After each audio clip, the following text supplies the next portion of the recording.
Jadis, la femme jouissait de toute la dignité qui est véritablement la sienne.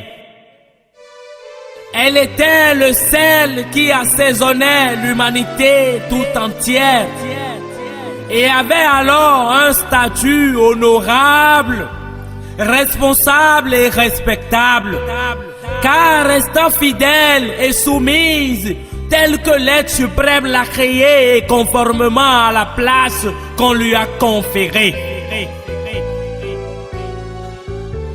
Mais aujourd'hui, que constate-t-on? Faisons un tour en milieu scolaire.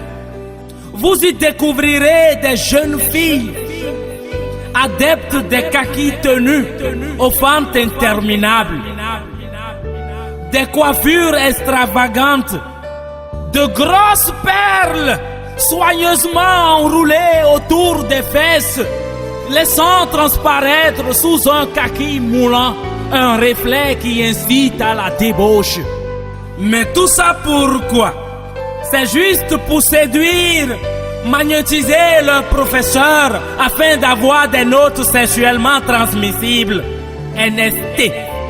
La masculinité des enseignants est constamment soumise à rude épreuve par ces jeunes Amazones assoiffés du désir.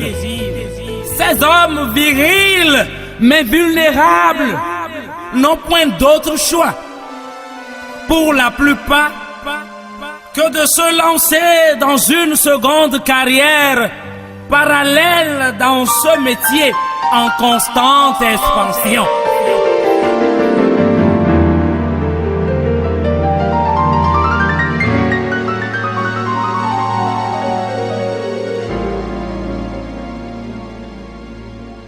Faisons maintenant un détour en milieu universitaire.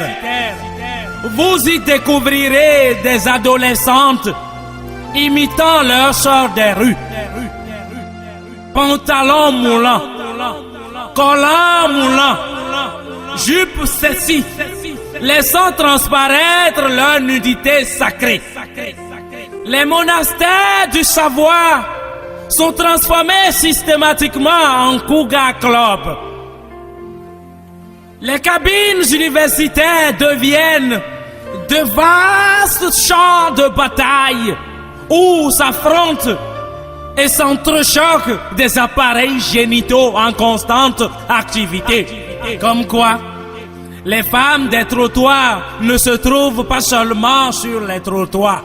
Il est fort déplorable de constater que nos quelques jeunes filles qui accèdent à ce haut lieu de savoir y mènent diverses activités.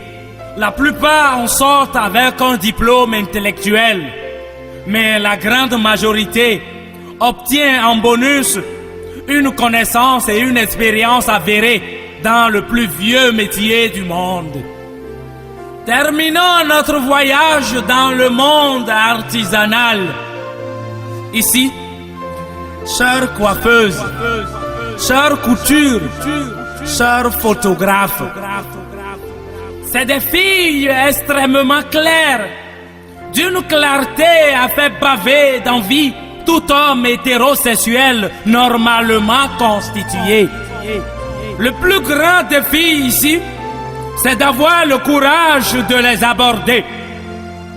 Ça passe comme une lettre à la poste. Elles sont aussi promptes à dire oui, oui, bien sûr oui, comme un enfant poli, prêt à dire bonjour à son père le matin de bonne heure. Elles cherchent constamment le refuge, l'homme qui sera disposé à les libérer. Elles ne se font pas prier longtemps pour écarter les jambes. Elles s'y adonnent à cœur joie, jusqu'à ce qu'un Joe Bala décide de siffler la fin de la récréation. Une grossesse est vite arrivée. Bonne arrivée, la grossesse. Mes sœurs ont complètement dénaturé la notion de la dignité féminine. Oui, la notion de la dignité féminine. à bien lire nos sœurs et à bien y réfléchir, on peut trouver les causes du sous-développement de notre cher continent, Afrique. Mon message est simple, très simple, et chacun, ou dirais-je chacune, en fera ce que bon lui semblera. Je dis bien ce que bon lui semblera. Fillette d'hier, jeune fille d'aujourd'hui et femme de demain, préserve ta dignité. Tony Bala.